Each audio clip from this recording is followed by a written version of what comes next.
en general empezamos un poco tarde, deliberadamente, ¿no? Para darles oportunidad a los alumnos que tienen clase a llegar, ¿no? Pues en primer lugar quisiera decir que nos da muchísimo gusto, a mí en lo personal,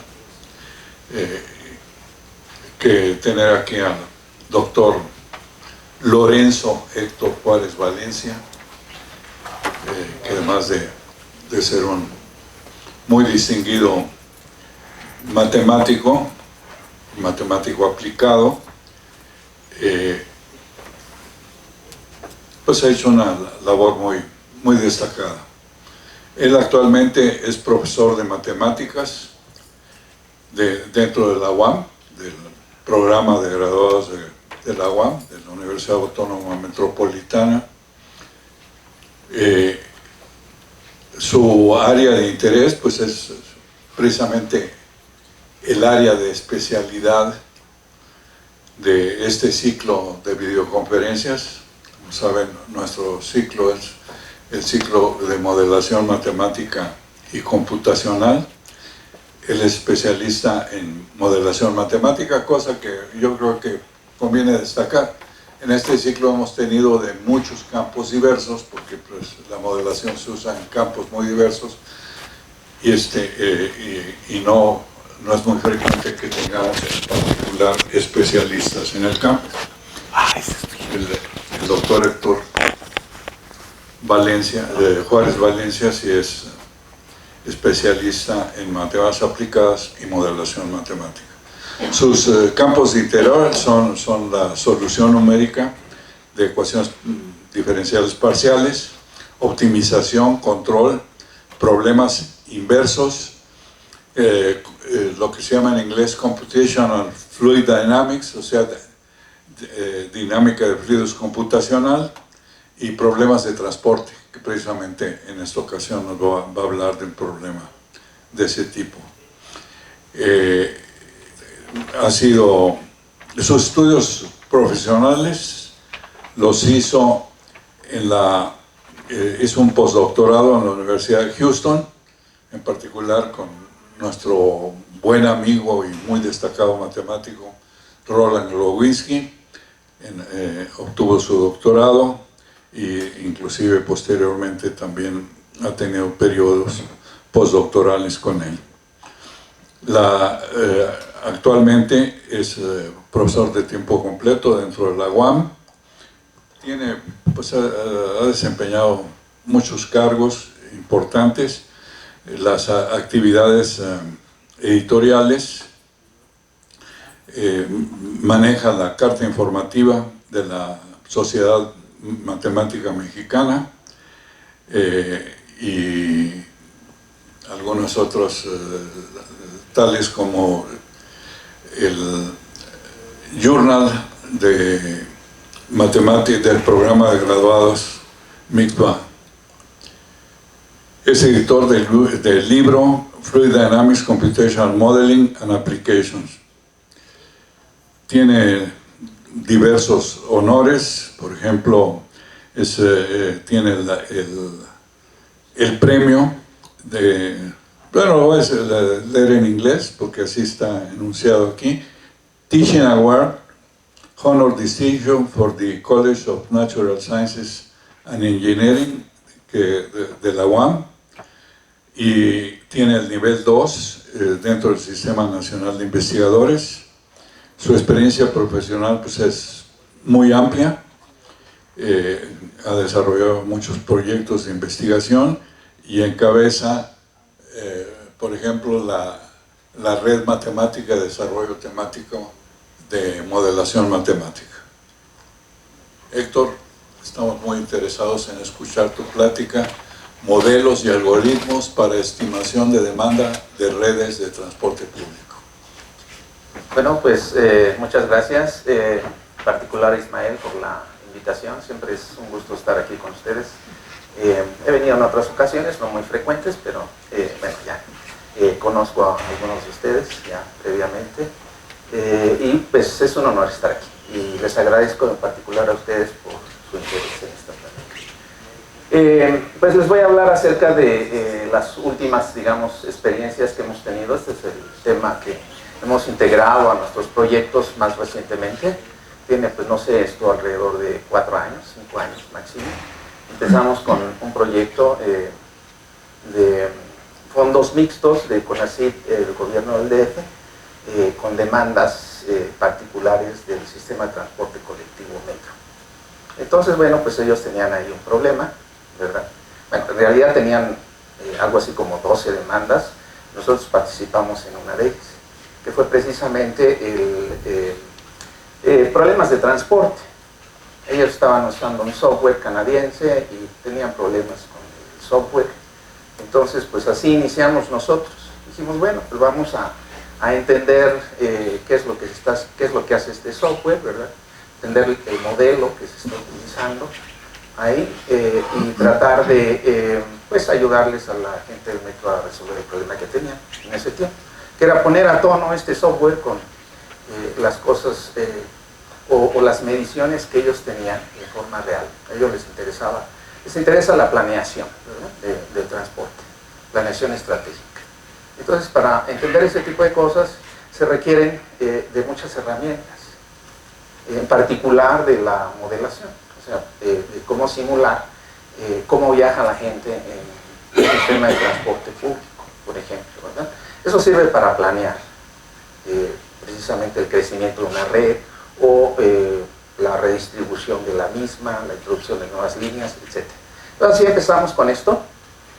Ese proyecto terminó ya hace algunos 2 años, algo así, 2, 3 años, más o menos, pero nosotros decidimos continuar trabajando en este tema, dado que un aspecto muy importante es estimar precisamente la demanda en transporte público. Esos son datos, es decir, cuánta demanda de transporte hay de las diferentes regiones dentro de una región.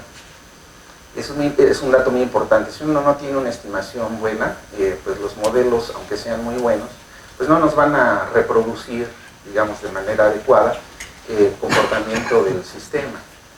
Entonces, un aspecto importante, particular, Victoria, actualmente está terminando precisamente su tesis doctoral.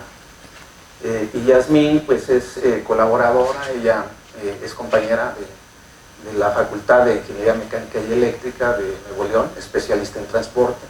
Nosotros no somos especialistas en transporte, o sea, somos como que llegamos, ¿no? Así de manera ocasional, digamos, ¿no? De alguna forma. Entonces, bueno, el problema, disculpen porque esto está en inglés, pero bueno, agarré una presentación que tenía, la redondeé. Entonces, bueno, son varias las motivaciones y objetivos que tenemos aquí, ¿verdad? Hay que estudiar el transporte en ciudades grandes, actualmente es un problema muy importante, se necesita planeación, ver cómo son los cambios de la demanda y cuál es o sea, tratar de reducir los costos para obtener datos, ¿verdad? Es muy importante tener datos para poder modelar cosas. Entonces aquí el objetivo particular pues es básicamente actualizar una matriz de demanda de transporte vieja, es decir, tomar información vieja y combinarla con información, digamos, reciente, por ejemplo, mediciones de cuánta gente viaja de ciertas regiones a otras. Si nosotros combinamos información vieja con información nueva, podemos generar una mejor estimación de la demanda. De hecho, la demanda la actualiza cada 10 años el INEGI. Hace poco, hace algunos días, de hecho, acaba de aparecer la nueva encuesta Origen-Destino por el INEGI. Entonces, bueno, nosotros trabajamos con la anterior, la de 2007, 2008. De hecho, la liberaron en 2008. Para liberar esa información, pues hay que primero procesarla, ordenarla, etc. Eso tarda tiempo, tarda al menos un año en hacerlo, ¿no? Y además es muy costoso, por eso es que se hace cada 10 años, ¿no? Con los censos, para ahorrar costos. Entonces, bueno, pues ese es en general el objetivo aquí. Aquí introduje esta lámina de una presentación que hubo precisamente ayer en el congreso de modelado que está organizando Úrsula, la Facultad de Ciencias, donde se dio una plática de este tipo. Entonces, bueno, aquí lo que nos interesa es esta región, ¿verdad? Es la región del Distrito Federal, con municipios conurbados del Estado de México y un municipio adicional del Estado de Hidalgo, en la parte norte. Esa es la región que en realidad les interesa, o les interesaba en aquel tiempo a la gente del metro. Aquí pues, se dan algunos datos, ¿verdad?, de la delegación, y esta gráfica que vemos aquí abajo indica cuál es el crecimiento de la población, ¿verdad?, desde 1895, 1900, en realidad como ya creo que le falta pila, este es 1900, 1910 y así. Esta barra aquí es 1980, como ven hubo un crecimiento exponencial, ¿verdad?, durante varias décadas en la Ciudad de México, y posteriormente se estabilizó. Esta última barra pues, es la población en 2010, que es aproximadamente 9 millones de habitantes en la Ciudad de México. Esto no es, nada más esta parte, no incluye los municipios conurbados. Eso nos da una idea de cierta complejidad, ¿verdad? Entonces, lo primero que voy a hacer es tratar de ubicarlos en el contexto de cuál es el problema. Estos son los elementos de una red de tránsito. Para esto, cualquier red de tránsito o tráfico se representa por medio de una gráfica con nodos. Los nodos representan de manera así muy general cuáles son las paradas en las diferentes líneas de transporte, y los segmentos, arcos o links en inglés, que son las rutas por las que van estos medios de transporte, que pueden ser distintos modos de transporte, son diferentes líneas, diferentes vehículos con diferente capacidad, los costos de viaje, los tiempos de espera, digamos, y la matriz origen-destino. Aquí yo estoy resaltando en negritas, ¿verdad?, lo que es más importante. Por todo esto pertenece a la infraestructura. Y acá tenemos los nodos y los arcos que representan la red y la matriz origen-destino. Es decir, tenemos que saber cuánta gente está demandando transporte de cada región a todas las demás regiones. Entonces, tenemos que dividir la región en diferentes subregiones, áreas pequeñas, por ejemplo, una colonia, que es donde se origina la demanda, ¿verdad? No lo hacemos de manera más fina, porque eso es más caro. Entonces, lo que hacen los ingenieros de transporte es, toman una colonia y dicen, bueno, pues aquí se genera demanda, y entonces, bueno, pues hay diferentes terminales o paradas donde pueden acceder al transporte. Pero es muy importante saber cuánta gente está demandando transporte y a dónde va. Esa información la genera el INEGI, como les dije, de manera general. Entonces, esa información, pues es una información preliminar, hay que refinarla, digamos. Entonces, este es nuestro objetivo, en este caso. Este es un ejemplo así simple de lo que es una matriz origen-destino. Esta OD, pues quiere decir origen-destino. Aquí tengo una gráfica simplificada, ¿verdad?, con diferentes segmentos, diferentes nodos, aquí numerados, ¿verdad? Aquí estamos pensando que hay 4 centroides, que son, ¿cuáles son? Son estos, 1, 2, 3 y 4. Los centroides no son igual a los nodos, ¿verdad?, donde son las paradas, sino, como les digo, son representaciones de regiones, que en este caso, cada numerito, 1, 2, 3 y 4, representan una región. Ahí se genera demanda. Y pues usan la red, ¿verdad?, donde hay diferentes líneas, segmentos, etc. Entonces la matriz, en este caso le llamamos G. Esta matriz, por ejemplo, me indica que del nodo 1 al nodo 2 están demandando transporte 8 personas. Por ejemplo, aquí del nodo 3 al nodo 1 están demandando transporte 6 personas, y así sucesivamente. Entonces, eso es muy importante conocerlo. No se conoce y nunca se va a conocer de manera exacta, porque además esto también cambia dependiendo de la hora, por ejemplo. No es lo mismo esta demanda en la mañana, en las horas pico, o que en un momento después. Entonces es dinámico. Sin embargo, aquí es muy importante tener modelos y técnicas para estimar esta demanda en forma estática, por ejemplo en un intervalo de tiempo. En nuestro caso lo hicimos para la Ciudad de México de 6 a 9 de la mañana y considerarlo de forma estática, aunque bueno, ya después se pueden generar modelos más complicados. Entonces eso es lo que es una matriz origen-destino y eso es lo que nosotros queremos estimar. ¿Y por qué es que la matriz no es simétrica? Pues porque no es lo mismo la gente que viaja del nodo A al nodo B que la que viaja al revés, del nodo B al nodo A. Entonces, diferente demanda, digamos. Entonces, bueno, pues las variables principales, aquí pues es el conjunto de nodos de la red, el conjunto de segmentos, ¿verdad? O arcos de la red. Tenemos que tener información adicional, por ejemplo, cuáles son los tiempos de viaje en cada uno de esos arcos. Tenemos que ver cuál es la frecuencia con que arriban los autobuses, por ejemplo, a los diferentes nodos. Y tenemos que conocer la demanda también, porque esta demanda se va a distribuir en la red. Entonces, el modelo inicial es, ok, tú tienes estos datos, ¿verdad? Y entonces tú dime cómo toda esta demanda se va a distribuir en la red. Es decir, qué rutas van a tomar, por dónde se van a ir, cuánto van a tardar, cosas. Eso es muy importante para la gente de planeación estratégica, en particular del metro. Y debe de serlo también para la Secretaría del DF, ¿verdad? O en este caso de la Ciudad de México. Entonces, bueno, pues lo que se hace es, con estos datos, y vía un modelo, se tienen que estimar qué volumen de gente viaja sobre cada arco en el intervalo que tenemos de tiempo. Y también tenemos que estimar cuáles son el número de pasajeros que están esperando en cada nodo. Esto es algo como la ley de Kirchhoff, ¿verdad?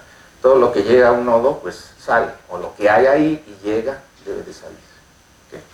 Entonces, bueno, pues ahí hay ciertas cosas que hay que hacer cumplir. Este es un ejemplito así de una red muy simple, ¿verdad? De cómo se construye la red. Estos son arcos en donde la gente camina, no son de transporte, los de transporte son estos. Este es el tiempo de viaje del nodo 1 al destino 1, y esta es la frecuencia con la que pasan los autobuses. Infinito quiere decir que pues no esperan tiempo, si hay un número distinto que eso, por ejemplo aquí un 15avo, pues esa es la frecuencia, ¿verdad? Y eso me da una estimación del tiempo promedio que esperan en cada parada los pasajeros. Pues hay un principio en ingeniería de transporte que es muy importante, que dice que los pasajeros escogen las trayectorias para llegar a su destino, siempre tomando en cuenta criterios de minimización de costo. Aquí costo es un costo generalizado. Para algunos es muy importante, por ejemplo, el precio, cuánto van a gastar. Para otros puede ser, por ejemplo, que es más placentero viajar en cierta ruta que en otra, ¿verdad? Entonces son diferentes. Entonces los arcos, estos arcos, es un ejemplo de una red pequeñita, con un solo origen y un solo destino, en donde pasan 4 líneas que están aquí distinguidas en color. Entonces, bueno, pues la forma en cómo los pasajeros escogen su ruta es siempre tratando de minimizar algún costo. Esa es la idea básica de los modelos en transporte para asignar esa demanda en la red. O sea, tratar de entender cómo se mueve esa gente. Entonces, por ejemplo, aquí, pues en la línea 1 hay un tiempo de espera de 12 minutos antes de que llegue el siguiente autobús, si es que no alcanzamos el que queríamos, ¿verdad? Y hay un tiempo de viaje de 25 minutos. Y así con las otras líneas. Entonces, aquí el problema es cuál es el costo mínimo. Por ejemplo, en tiempo, cuál es el tiempo mínimo para ir del nodo O al nodo B, del origen al destino. Hay diferentes tiempos. Si te vas por esta ruta, pues llegas directamente en 25 minutos, pero tienes que esperar un tiempo promedio, ¿verdad? Si prefieres irte por la línea verde, pues tienes dos opciones: te bajas en el nodo A o en el nodo B, ¿verdad? Y luego utilizas otra línea. Pues hay diferentes opciones. La cantidad de posibles estrategias para en esta pequeña red, para viajar del nodo O al D, es de 75, con esta red así de pequeñita. Tenemos una red, pues, como la de la Ciudad de México, en donde hay miles de nodos, pues esto es más complicado. Entonces, calcular costo mínimo de todo el sistema para transportarse de todos los orígenes a todos los destinos, pues realmente es un problema de optimización, un problema complejo, digamos. Entonces, bueno, aquí lo que importa es, en este caso, minimizar el tiempo de viaje más el tiempo de espera de todos los pasajeros. Aquí VA indica el volumen que está viajando sobre cada arco. Entonces es el tiempo de viaje. Es el tiempo promedio que se tardan por el volumen. Y este es el tiempo de espera, son los que están esperando ahí. Volumen de personas esperando en cada nodo por el tiempo de espera promedio. El tiempo de espera es estocástico porque, depende, ¿verdad?, de cuál es el tiempo de retraso de cada uno de los autobuses. Entonces, bueno, pues con este pequeño modelo, que es un modelo de estrategias óptimas, se ve que la que es aparentemente la mejor forma de viajar del nodo A al D, pues es esta, ¿verdad? Dice uno, ¿para qué tanto relajo? Me voy directo y llego en 25 minutos, más el tiempo de espera. Entonces, si hacemos eso, el tiempo total es 25 más el tiempo de espera, que en este caso pues es promediado, me da 31. Sin embargo, con la estrategia óptima, o sea, la que es mejor, dice no, que no se vayan todos los viajeros por ahí. Vamos a tomar en el nodo origen, vamos a dividir el volumen en 50%, los mandamos por la azul y el otro 50% por la verde. Y van a bajarse en el nodo A, B, y del nodo B, a su vez, este 50% se va a dividir en 8% y 42%. Si hacemos esa distribución de viajeros en esta red pequeña, se tiene un tiempo de 27.75, de acuerdo a los datos que se tienen. Entonces, no siempre la forma obvia es la más adecuada. Ok, entonces, ese es el modelito así de manera general, meterse al modelo, trabajarlo, ya es otra cosa un poquito más complicada, pero de manera general es eso. Entonces, en realidad aquí yo estoy hablando de un problema directo y un problema inverso. Aquí quiero hacer un paréntesis y comentarles que dada la experiencia previa que teníamos en problemas inversos, en ecuaciones diferenciales parciales, modelación de medio continuo, que es lo que es este seminario, ¿verdad? Dada esa experiencia que ya teníamos, pues nosotros nos dimos cuenta que en la literatura, en ingeniería de transporte, ellos no conocen de estas técnicas. Pues dijimos, bueno, aquí hay una oportunidad. Nosotros podemos ver este problema de estimación de demanda como un problema inverso, ¿verdad? ¿Por qué? Pues el problema directo es, como ya les dije, ustedes tienen la demanda, tienen toda la infraestructura, tienen la demanda, entonces uno puede calcular cuáles son los volúmenes en cada arco, es decir, cómo se distribuye toda esa demanda en el sistema. Esta P que está aquí es una matriz, si tomamos el modelo lineal, es una matriz que es la matriz de probabilidades de ruta. Entonces, bueno, pues tiene ahí valores, esta matriz grandota, ¿verdad? Tiene valores entre 0 y 1. Es una matriz de probabilidades. Y la G aquí, que es una matriz, de la matriz origen-destino, en realidad se está considerando, en este caso, ya como un vector. Entonces, es un vector enorme, ¿verdad? Es lo que estoy diciendo aquí, es el número de centroides al cuadrado, el vector. Entonces, el problema directo es, dame la demanda, dime cuál es la red, dame el modelo y yo te calculo cuáles son los volúmenes en cada arco. Ese es el problema directo. Ese es muy simple, es simplemente esta multiplicación.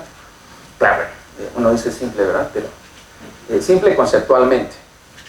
El problema inverso es que nosotros queremos estimar la demanda. Queremos estimar la demanda y tenemos una demanda obsoleta, por ejemplo la de 2007, la anterior, o la que tiene el INEGI actual. Decimos, ok, empezamos con esa matriz y vamos a estimar una nueva. Y de tal manera que esa demanda corresponda con volúmenes que hemos medido en ciertos segmentos de la red. Estos son volúmenes que se miden directamente en diferentes arcos. Entonces, con la combinación de esta información, ¿verdad? Esta es vieja, esta es nueva, nosotros queremos estimar una nueva matriz. que sea más acorde a la realidad, es decir, que refleje realmente lo que está sucediendo actualmente. Entonces, bueno, aquí estamos denotando por L barra conjunto de aristas o segmentos donde estamos midiendo los volúmenes reales. Entonces, bueno, pues este problema es más difícil porque aquí hay que resolver un sistema, ¿verdad? Más difícil que este, aquí simplemente hay que multiplicar la matriz de probabilidades por la demanda y ya tenemos el problema. Aquí es más difícil, hay que resolver el sistema para G. Es un sistema grande.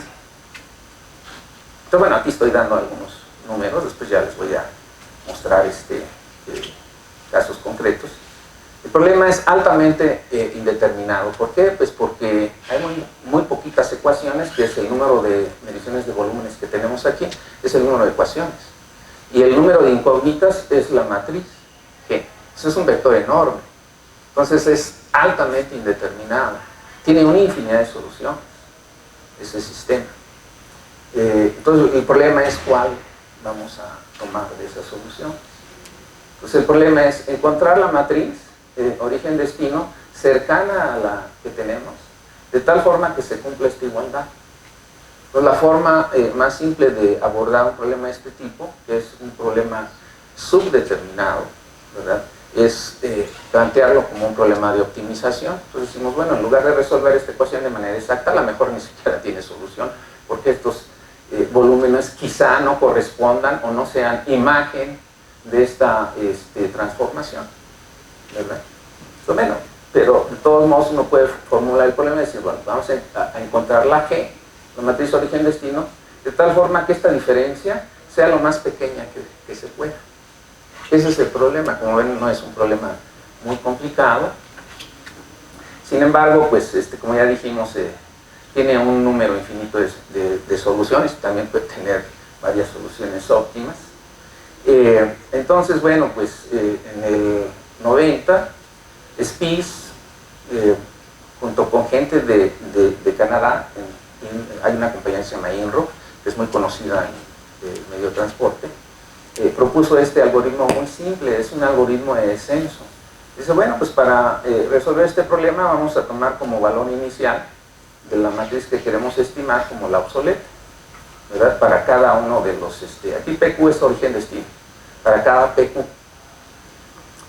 Y luego vamos a actualizar esa matriz inicial que tenemos haciendo descenso, es decir, yendo en la dirección opuesta al gradiente, que es lo que indica eso. Y se obtienen resultados. El problema es que los valores de la matriz deben ser mayores o iguales a 0, no pueden ser negativos. Entonces, bueno, pues ese es uno de los problemas, ¿verdad?, de que pueden salir valores negativos con ese método iterativo. Entonces, Spies lo que propuso, dice, bueno, pues hay un remedio aquí muy simple. En lugar de tomar esta expresión, pues vamos a multiplicar también este factor que está aquí por esta cantidad. Eso es lo que se está haciendo aquí, factorizamos, ¿verdad?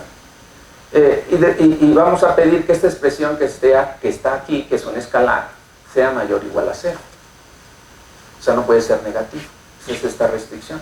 Entonces, es este algoritmo complementado con esta restricción para obtener no negatividad en la matriz. Entonces, bueno, pues para calcular esta alfa, ¿verdad?, que se puede mover, pues hay que hacer búsqueda de líneas, un método de optimización lineal. Estos son los residuales, etc. Entonces, bueno, esta es la propuesta inicial que incluso se utiliza en ese software, que es el más usado en transporte. Entonces, bueno, nosotros dijimos, bueno, dada la experiencia que tenemos en control, ¿por qué en lugar de minimizar, tomar como función objetivo esto que normalmente toma la gente de transporte, pues no consideramos como función objetivo la diferencia de demanda? Y sujeta a que la demanda está en un conjunto, ¿verdad?, que satisface precisamente las mediciones que nosotros estamos haciendo. Entonces, hay muchas formas de resolver problemas de optimización con restricciones, ¿verdad?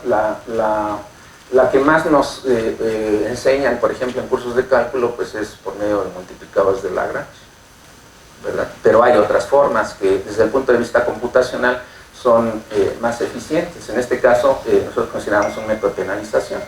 Dijimos, bueno, pues entonces vamos a penalizar esta diferencia y se la agregamos a la función objetivo. Entonces tenemos un método de penalización, que en realidad también se puede ver como un método de regularización. En lugar de poner una K aquí, ponemos una alfa, donde K y alfa son inversos multiplicativos, ¿verdad? Esa es otra forma. Entonces, bueno, pues el objetivo es minimizar esta expresión. Por supuesto, para cada valor de K podemos tener diferentes mínimos. Nosotros esperamos que cuando K debe ser grande o alfa pequeña, cuando K tiende a infinito, pues eso tiende a algún valor, ¿verdad? Y eso es precisamente, tuvimos que hacer el análisis, ¿verdad?, del problema y demostrar efectivamente aspectos de convergencia. Primero, el minimizador de cada uno de ellos es único para cada K, y cuando K tiende a infinito, pues recobramos la solución de Spitz. Eso hay que demostrar.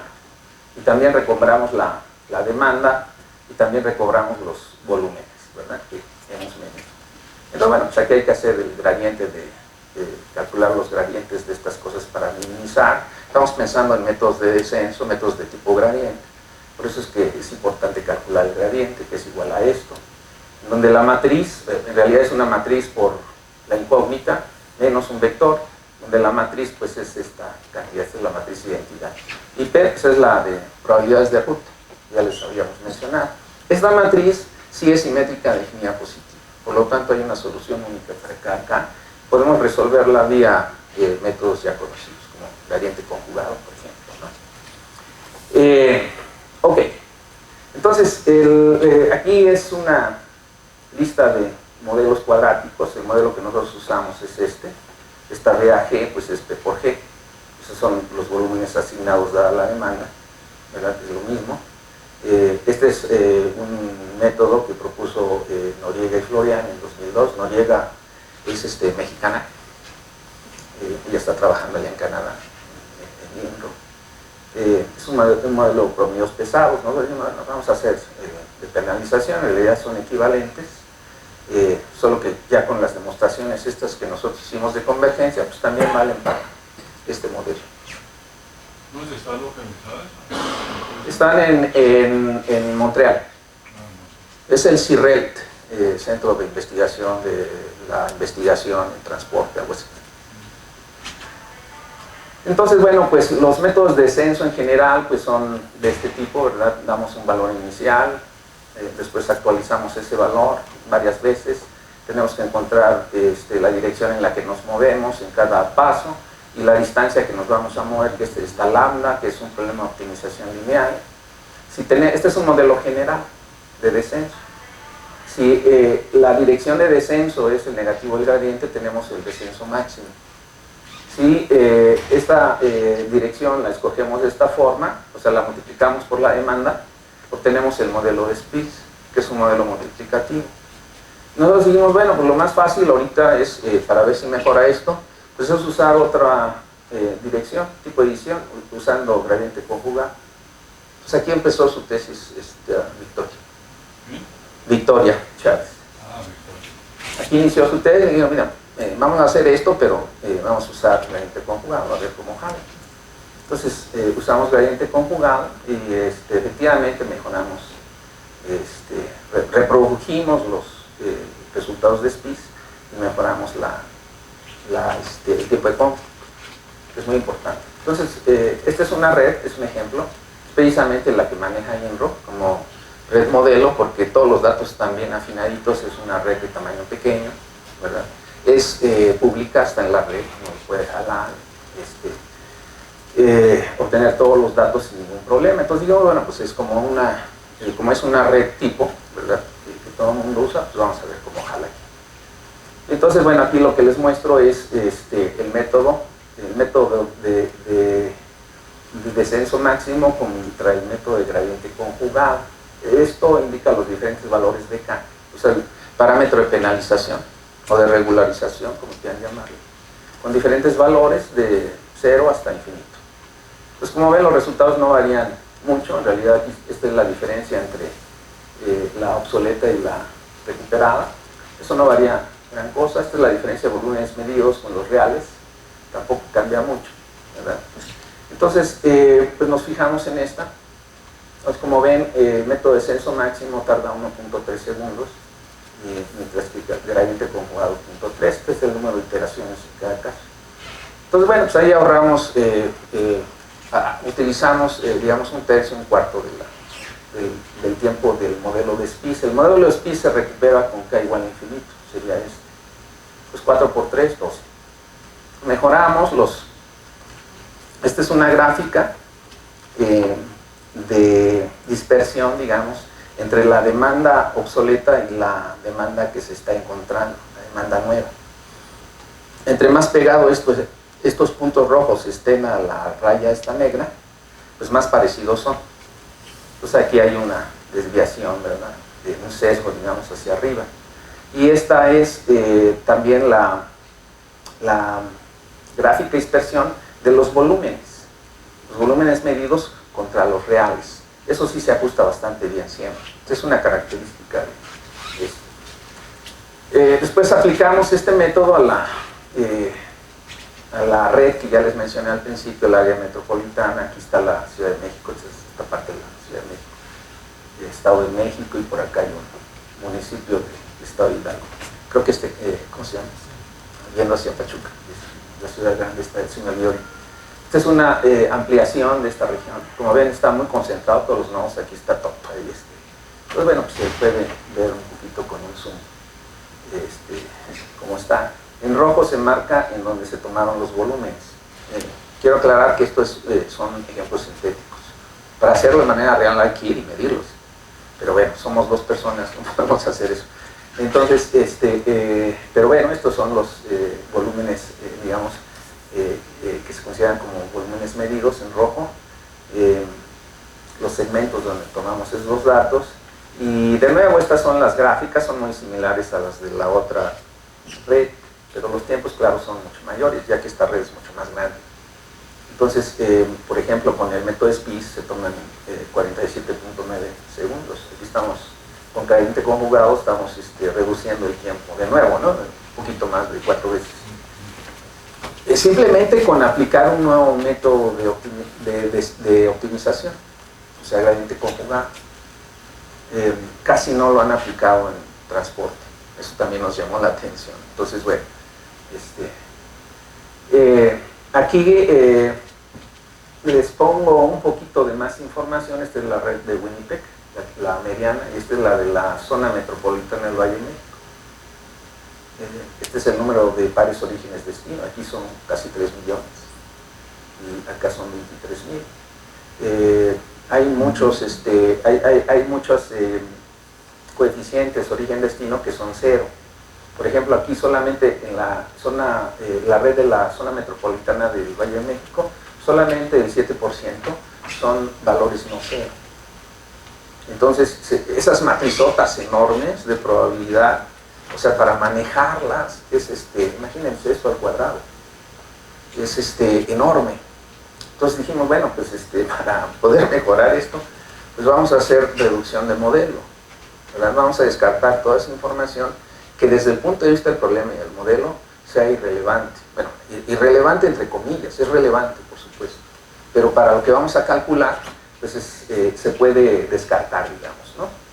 Entonces lo que hicimos fue decir, bueno, vamos a tomar la red de la Ciudad de México y vamos a considerar solamente los nodos que son aquellos coeficientes de la matriz obsoleta que sean mayores que 0. Y los demás los vamos a mantener en 0 para no utilizar el método multiplicativo. Entonces, bueno, pues hicimos es lo mismo, excepto que esta R indica que es la matriz reducida, la matriz obsoleta reducida, etcétera, volúmenes medidos. Entonces, bueno, al hacer eso, ¿verdad?, obtenemos una reducción muy importante.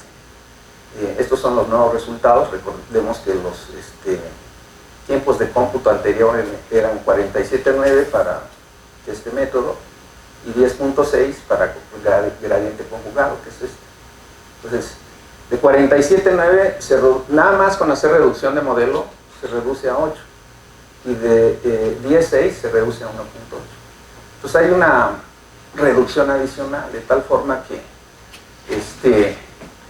del modelo original de SPIS al modelo de gradiente conjugado con reducción de modelo, estamos reduciendo el tiempo de cómputo más de 26 veces. Claro, también por manejo de memoria, ¿verdad? Los resultados son básicamente los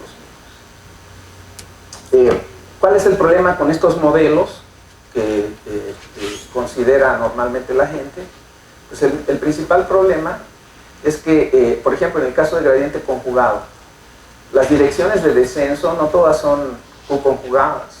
Tratamos de hacer una demostración de que el método multiplicativo de gradiente conjugado, las direcciones serán conjugadas, y encontramos que no es así. O sea, no es ni teóricamente ni experimentalmente. Entonces, dijimos, bien, ¿y ahora qué hacemos, no? Entonces, el principal problema es precisamente ese, que no son conjugadas. Entonces dijimos, bueno, el problema es esta restricción, ¿verdad? Que la demanda tiene que ser positiva o igual a 0. En el modelo reducido, estrictamente posible. Entonces, bueno, pues dijimos, bueno, vamos a relajar entonces esta condición, en lugar de trabajar con condiciones de desigualdad o restricciones de desigualdad, pues vamos a trabajar, nos sentimos más cómodos trabajando con restricciones de igualdad. Vamos a meter una nueva variable, y, desconocida, cuyo cuadrado sea la demanda que queremos estimar. Entonces, esta es una restricción de igualdad. Digo, ok, una vez que ya tenemos esta restricción de igualdad, podemos utilizar el método de Lagrangiano aumentado, que es muy conocido en modelos medio continuo, ¿verdad? Metemos el método Lagrangiano aumentado, este es el Lagrangiano, o más bien el multiplicador de Lagrange, es un vector del mismo tamaño que G, que la matriz. Y esta es la parte aumentada de ese Lagrangiano. Entonces, si ponemos esta expresión aquí, esta JK era esta, no sé si recuerdan, era lo que estábamos minimizando anteriormente, estas dos partes. Ahora lo que tenemos pues son esas dos partes más la parte que incluye Lagrangiano aumentado, donde mu es el multiplicador, que también es una incógnita. Estamos metiendo dos incógnitas adicionales, mu y y. Bueno, la ventaja de esto es que al calcular las condiciones de Karush-Kohn-Tucker, pues lo que encontramos que el gradiente respecto a la demanda, respecto a la nueva variable que metimos, y respecto al multiplicador de Lagrange, pues tienen estas expresiones. Aquí lo estoy poniendo en forma vectorial, es más fácil conceptualmente. Aquí hay que igualar esto a 0, por supuesto. Pues con eso ya nos quitamos el problema de pedir que la matriz explícitamente, ¿verdad?, dentro del algoritmo meter que la matriz origen-destino tiene que ser positiva o igual a 0. Entonces ya no tenemos restricciones y simplemente hay que encontrar estos valores, ¿verdad?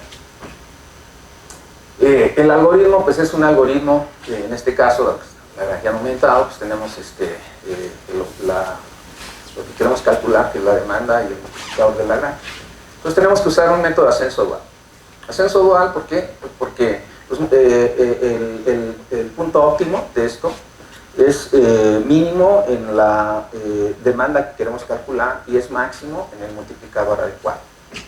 Pues tenemos que ascender en la dirección del multiplicador y descender en la dirección de la demanda. ¿Okay? En esta función sota grandota. No, perdón. No, sí.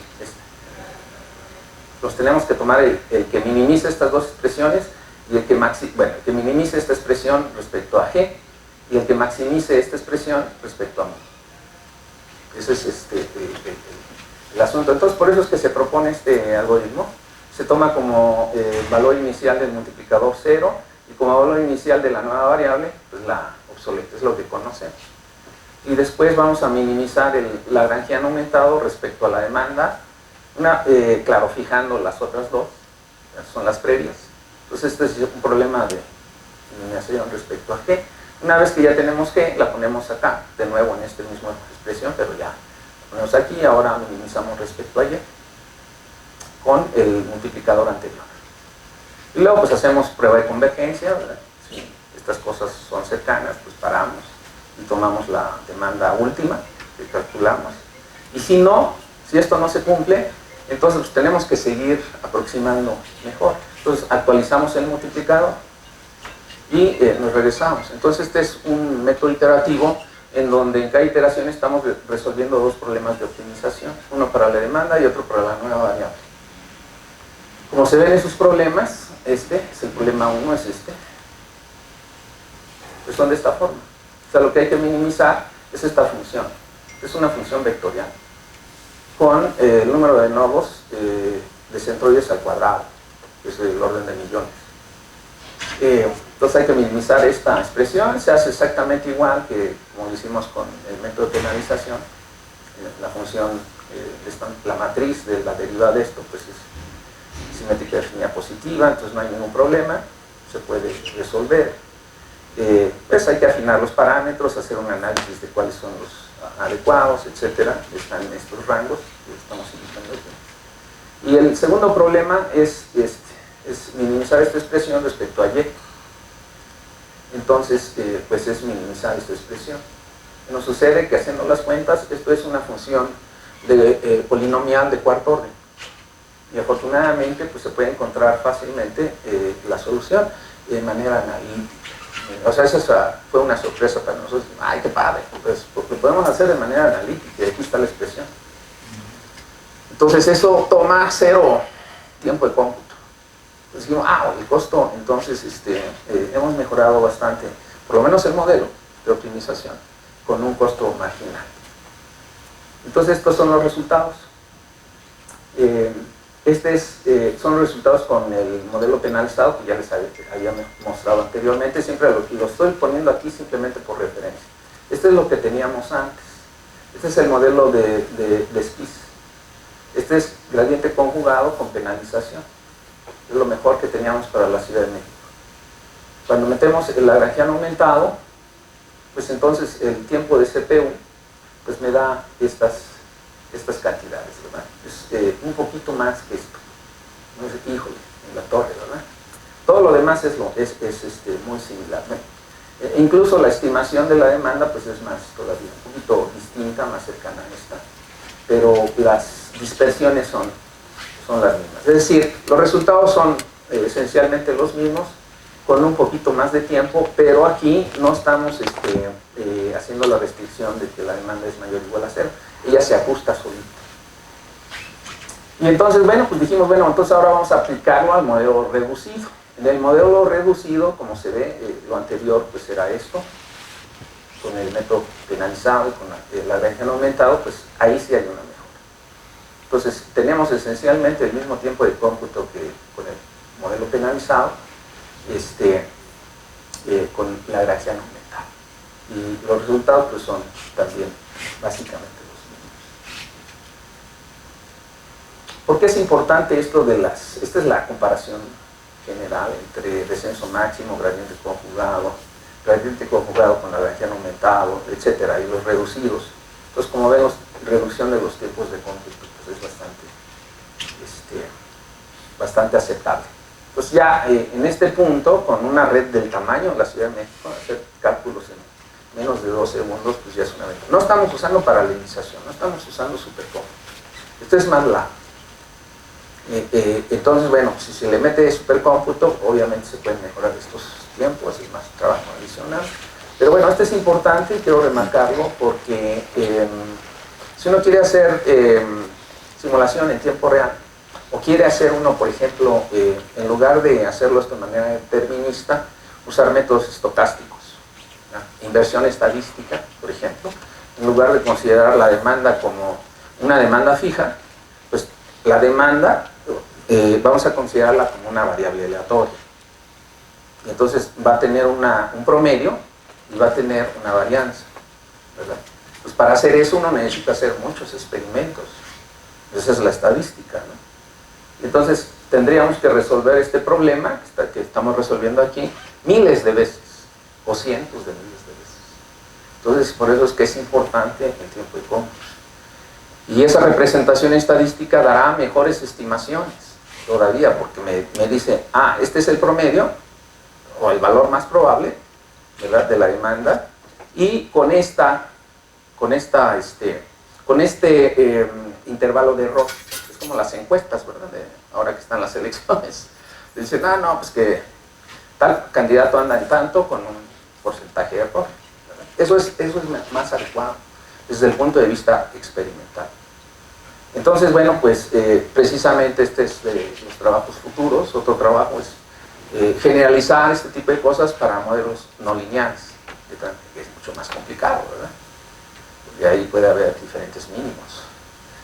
A lo mejor nos quedamos atrapados en un mínimo local y no llegamos al global, por ejemplo, ¿no? Entonces ya es más complicado. En realidad la asignación de la demanda en una red de transporte público con un modelo no lineal, los volúmenes dependen de la demanda.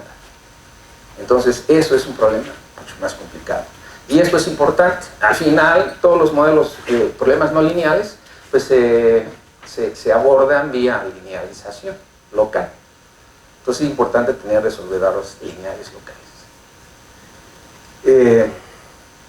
Simplemente la última lámina, esta es la red de Winnipeg de Canadá, esta es la de la Ciudad de México, esta es la demanda obsoleta en aquel tiempo, ahora ya anda un poquito más arriba. Esta es de la reciente encuesta origen-destino, en diferentes horarios. Entonces el horario que nosotros estamos interesados es de 6 a 9. Entonces esta es la demanda, es 9 puntos, claro, dividida en horas, ¿verdad? O segmentos, medias horas. Es mucho más la demanda con la que estábamos trabajando.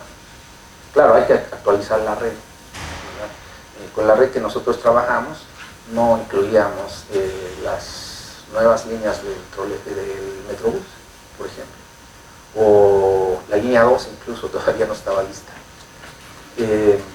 Entonces, bueno, pues este es el volumen de gente que se mueve, esta es la obsoleta, esta es la que estimamos con gradiente conjugado y la que estimamos con Lagrangian aumentado, son muy cercanas. Y con esto, pues, les agradezco. Esto es simplemente bibliografía. Si tienen preguntas,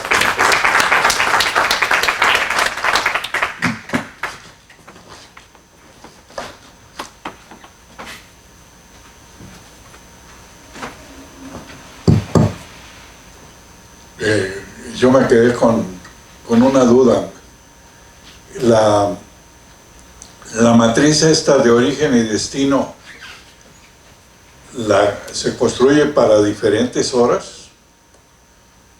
Eso es. Sí. Entonces es dependiente del tiempo. Sí, es dependiente. Aquí se muestra. Sí, aquí muestras algo que llama. La demanda en diferentes horas en un día. Y esta es de la última encuesta origen-destino que acaba de salir. O sea, INEGI acaba de publicar sus resultados del censo, ¿no? ¿Y cómo se incorpora esa dependencia del tiempo en el esquema que nos tendríamos que hacer modelos que dependen del tiempo? Es decir, sería ya un modelo donde hay que incorporar la evolución en el tiempo. Y si uno, o sea, pero bueno, en este caso es muy importante poder hacerlo paso por paso, porque finalmente un modelo evolutivo se reduce a secuencias de modelos estáticos discretizando el tiempo. Entonces, bueno, pues se va complicando. Pues. Se va complicando. Entonces, en este caso necesitas la matriz origen-destino en cada uno de esos intervalos de tiempo en los que divides el problema. Y usas precisamente esta información. Y también se puede recuperar la matriz origen-destino dependiente del tiempo. Pues, claro, ¿no? Incorporando la nueva información. Muy interesante, muchas gracias. ¿Preguntas o comentarios? Sí, Iván.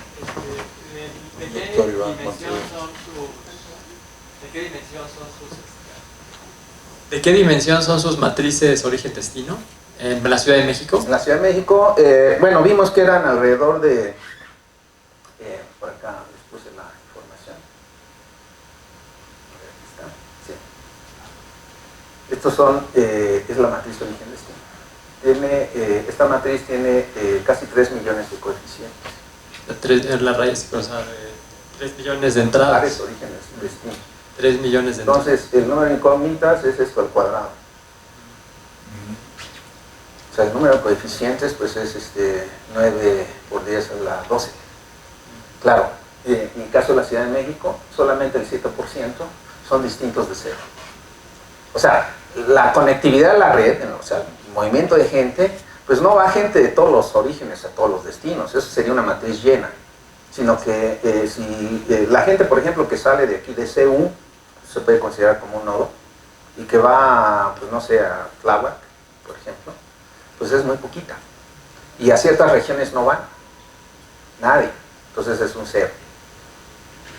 Entonces, en esta red que nosotros estamos considerando, solamente el 7% son los ceros. Entonces, al hacer reducción de modelo, tomando en cuenta este tipo de cosas, pues se reduce sustancialmente. Y eso explica por qué podemos resolver esto en una laptop con MATLAB.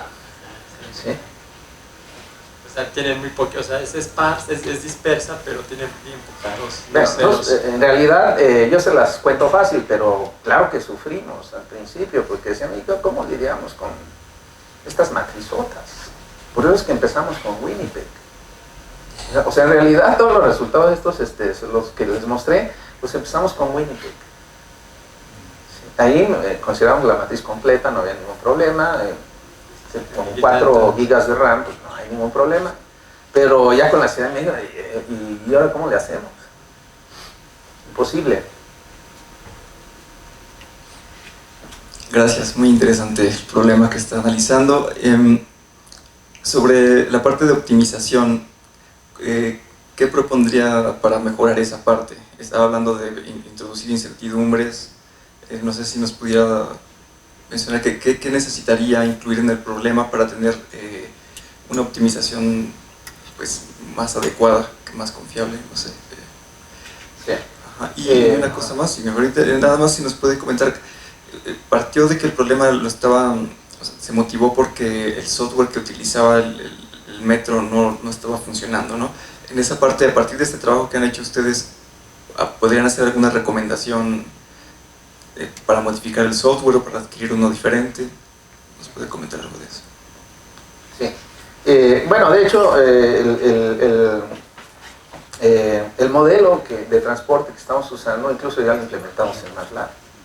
O sea, hicimos el programa también propio, claro. Si tú vas a contratar este software, pues te va a costar dinero, ¿verdad? Y le vas a pegar la licencia a INRO, que no es nada barata. Y el problema con la licencia y con el software de INRO, se llama M, el software, M-E, es Equilibrium Modeling, algo así es. Está en inglés y en francés, por eso se llama M. El problema es que tiene tantas herramientas que en realidad eso satura la computadora. Y entonces, bueno, pues está trabajando con las matrices completas, tiene cosas que las hace internamente de manera implícita. Es decir, tú no puedes extraer la información y modificar el programa, porque ya está hecho incluso en un lenguaje que no es Fortran, sino es un lenguaje especial, precisamente para que esto funcione. Entonces, bueno, es complicado. Entonces, bueno, nosotros dijimos, bueno, vamos a hacerlo en MATLAB. Esto lo hizo Victoria. ¿Qué es lo que hay que hacer para incorporar la parte de la incertidumbre? Pues considerar todas las variables como variables aleatorias. El modelo de optimización podría ser básicamente el mismo. Lo que se va a dificultar entonces es cómo estimar esas variables aleatorias, ¿verdad? Y entonces, bueno, pues ahí hay que usar estadística bayesiana. Hay que incorporar básicamente estadística bayesiana. O sea, el teorema de Bayes de estadística, pues lo que te hace es darte, tú das una distribución a priori, tienes información del sistema, lo incorporas y lo que obtienes es información que quieres, o sea, desconocida, es una variable aleatoria. Entonces, tú como estimas una variable aleatoria, pues no estimas todos los valores, más bien un promedio, ¿verdad? De tus experimentos, de todos los que haces, haces un promedio y le sacas también la desviación estándar. Eso sería básicamente. ¿Cuál fue la segunda pregunta? No, yo me las dos cosas, ¿no? La parte de la optimización y estaban entrando en la red del metro. Sí. ¿Puede recomendar? Ah, ok. La gente del metro en realidad tenía otra necesidad. O sea, no es que estuvieran usando mal el software. Bueno, no sé si mal, no sé cómo decirlo, pero el punto es que en realidad, como les dije, la realidad es no lineal. Y ellos estaban usando el modelo lineal del software. Ellos tienen la licencia. De hecho, nosotros la conocimos por ellos. Y ellos nos la pasaron, ¿no? Entonces, bueno. Entonces ya mandamos a un estudiante a Canadá, a la compañía, invitamos a Florian, Michael Florian, que es el presidente de INRO, lo invitamos a México, lo tratamos bien, y le dijimos, te vamos a mandar un estudiante para que aprenda cómo se utiliza ese software, etcétera, ¿no? Y estuvo 3 meses allá, regresó y se graduó en la maestría. Y Victoria también se fue 6 meses. Entonces, bueno, el punto es que una vez ya conocido el software, nosotros nos dimos cuenta de que los del metro estaban usando el modelo lineal. Y ese era el problema. Es decir, no estaban considerando que en realidad hay límites de capacidad en los vehículos. O sea, los vehículos no tienen capacidad infinita. Y otra cosa que no estaban considerando es que los tiempos de espera realmente no son fijos. Hace unos meses yo intenté subirme al metro a las 8 de la mañana, no pude. Pasaron 3 vagones y no pude. Me tuve que salir y tomar un taxi. Entonces, bueno, eso impacta a la red. Y entonces, cualquier perturbación que tú le metas se propaga. Es global. Claro, en ciertas regiones no se va a sentir, pero es global. Y esas son las cosas que precisamente les interesaba al metro. Entonces nosotros les dijimos, bueno, pues es que no están incorporando estas condiciones. O sea, primero tienes que poner los límites de capacidad de los vehículos y modelarlo. Y segundo, tienes que modificar tus tiempos de espera. Esos tiempos ya no van a ser fijos, van a depender de la demanda. Entre más demanda hay, más aumenta el tiempo de espera y el tiempo de viaje. Y tienes que tener también un modelo para eso. Hicieron eso y se resolvió el problema que tenían. ¿Alguna otra pregunta? Sí, gracias por la plática. ¿Se podrían hacer entonces predicciones si se quieren instalar nuevas líneas y entonces cuál sería el efecto en la demanda y los tiempos de espera? Sí, me imagino. Sí. Sí, de hecho ese es uno de los objetivos de la planeación, ¿no? Y nosotros trabajamos con la subdirección de planeación estratégica del metro. Lo que llama la atención es que en aquellos tiempos, ahora ya no tenemos contacto con ellos, estoy hablando de 2012, fue el último contacto que tuvimos, por el cambio de régimen, ¿no? Y de director del metro. Solamente había una persona que sabía manejar este software, un ingeniero que era precisamente ingeniero del transporte, y él era el único que conocía estas cosas, no había nadie más. Entonces nosotros tuvimos que darles un curso y decirles, miren, un grupo de gente más amplia, este es el software, así se maneja, estas son las maneras simplificadas, digamos, ¿no? Esto es lo importante, esto es lo que deben de hacer. Desgraciadamente se perdió el contacto porque pues ya al cambiar el director del metro, la nueva gente que entró pues realmente no estaban interesados en estas cosas. ¿Y entonces cómo le hacen? Pues ahí ellos lo hacen así. ¿Cómo toman sus decisiones? Sí, pues de manera empírica, ¿no? Vamos a llamarle, o administrativa. Nosotros trabajamos sensacionalmente con la gente antes del 2012, porque el director del metro era realmente una persona, era un ingeniero muy bueno, con un equipo tremendo y con ganas de hacer cosas que no tienen ustedes idea.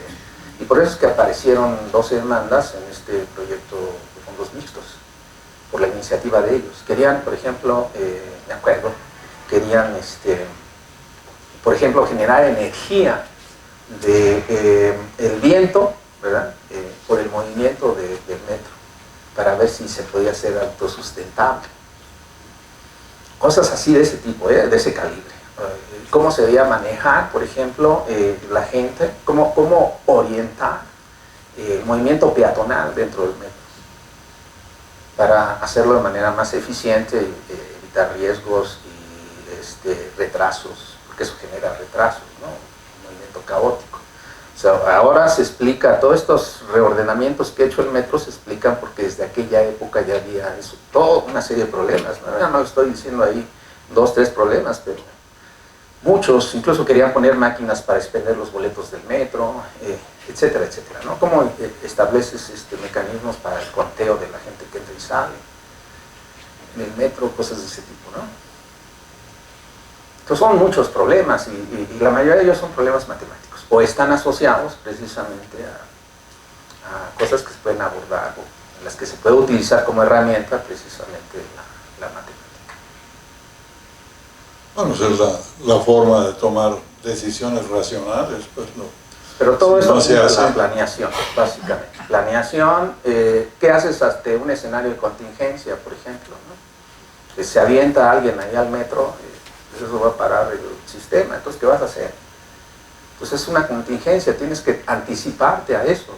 Un escenario de este tipo, ¿qué hacemos? ¿Cómo le vamos a dar salida a toda esa demanda para no generar un caos? Cosas de ese tipo. Entonces estas cosas sirven para eso. O sea, no son, la herramienta no es modelar algo por modelar, sino es simplemente una herramienta para ayudar a tomar decisiones en este tipo de problemas, en estos casos. Ojalá que los gobiernos pues entiendan ese tipo de cosas, ¿verdad? Que la ciencia puede impactar realmente nuestra calidad de vida, mucho más de lo que se piensa, ¿verdad?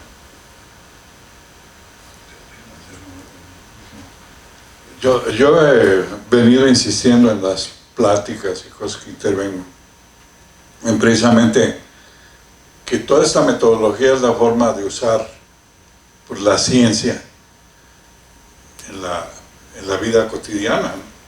Y que realmente pues, de ahí depende ser un país avanzado o estar en la retaguardia completamente, ¿no? Ser maquilador, ¿no? Que es lo que nos han convertido. En realidad en México hay mucho talento, enorme talento por todos lados, que no se le da un canal, ¿no? Nosotros deberíamos ser un país, yo creo que a lo mejor, si no como Estados Unidos, sí un país de desarrollo, ¿no? Bueno, como entendí el trabajo que han hecho, lo entiendo como que toman datos pues en un cierto periodo de tiempo y con esta metodología estiman la demanda en ese periodo de tiempo, digamos. Pero entiendo que realmente si se quisiera hacer predicción a futuro de la demanda, se requerirían, digamos, información adicional y por lo tanto también modificaciones al método como proyecciones del crecimiento de la población en diferentes zonas, este tipo de cosas. ¿Cómo vislumbra usted, digamos, qué se requeriría para realmente hacer proyecciones? ¿Qué tipo de cosas habría que incorporar a la metodología? Sí, bueno, obviamente para este tipo de cosas se requieren datos, la mayor parte de datos. Ahora estamos en la época del Big Data, de hecho, por eso es que es tan importante. Incluso se pueden hacer modelos de predicción basados en Big Data, simplemente en el análisis de datos. Entonces, la estadística cobra una relevancia en investigación de operaciones, de optimización. Este tipo de cosas cobra una relevancia tremenda porque tú tienes datos, sí hay datos, hay muchos datos, pero no sabemos qué hacer con ellos. Entonces, si uno quiere hacer predicciones, primero pues tienes que tener forma de manejar esos datos, ¿verdad? Ordenarlos y ver tendencias de los mismos datos. Yo les mostré al principio aquí esta gráfica en donde se muestra el crecimiento de la población. Bueno, pues se ve la tendencia. Pues, ¿qué puede inferir uno aquí? En 2020, ¿cuántos habitantes va a haber en la Ciudad de México? Aquí hay 9 millones casi. Aquí está esta barrita. Este es 2010. Pues que va a seguir igual. Y si varía, va a ser muy poquito. O sea, ya estamos en una situación estable. Todos los datos son muy importantes. Pero en este caso, pues ya uno dice, no, pues entonces lo que va a cambiar es el reordenamiento, el número de autos, el número de gente, la demanda de transporte, pues no va a cambiar mucho. Sí va a cambiar, obviamente, pero no a un gran nivel que uno no puede hacer nada. Si tú tienes todos los datos, ¿verdad?, durante mucho tiempo, tú los puedes usar de alguna forma, ¿no? Entonces, Big Data es también un área muy importante en la estadística, en la optimización, todo lo que haya que hacer, en este caso particular, pues, todo lo que se conoce de transporte, es muy importante. En la gráfica que presentas, llama la atención la caída de la población. Exacto, pero 80 y 90. recuerden que hubo un sismo. Debido al sismo. Sí, exacto. Hubo un sismo. Mi hermano trabajaba en la Secretaría de Comercio, que está ahí en Cuauhtémoc, estaba en Cuauhtémoc, se vino abajo. Murieron varios de sus compañeros. ¿Qué hizo mi hermano? Se fue a Guanajuato. Yo me quiero cambiar. Mucha gente se fue a la Ciudad de México. Es Tizayuca, la parte de Hidalgo que está ahí, Sí, hacia es donde está extendiendo toda la mancha Exacto. de lo que estamos. Tizayuca es el Sí. que se agrega del estado de Hidalgo. ¿Yo puedo preguntar? ¿Sí? Oye, una pregunta respecto de los datos que dices que a veces son datos con algunos años de atraso. ¿Se puede hacer algo respecto de los teléfonos? Así como Google Maps te dice por dónde irte, o sea, porque a lo mejor se puede usar esa información, pero no sé si hay algún intento, digo, porque luego lo usan para lo que no se debe, pero para esto... No, de hecho ya hay. Tú abres ahí, los teléfonos traen sus GPS, ¿no?, ahí integrado, entonces te va diciendo en dónde está congestionado el asunto, incluso en tiempo real. Eso ya existe, ya hay tecnologías integradas precisamente a los teléfonos celulares para muchas cosas del transporte. Claro, hay mucho que hacer todavía, pero sí, ya.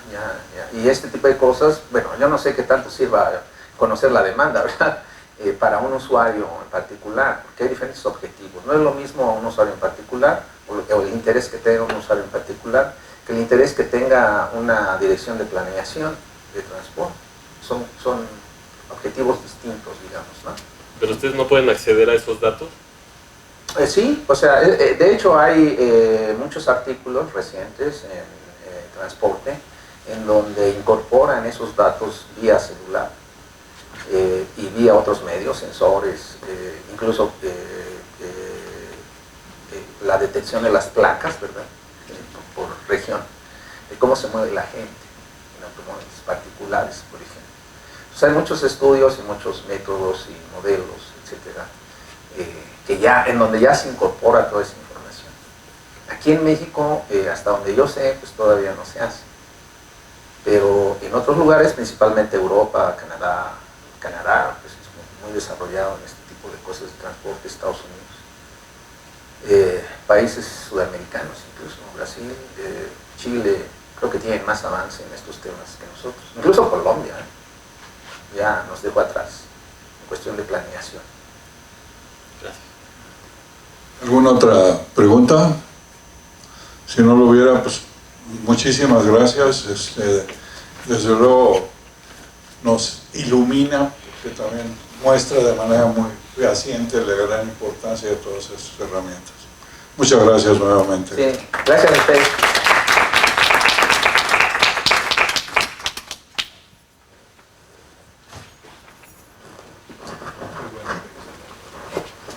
Gracias.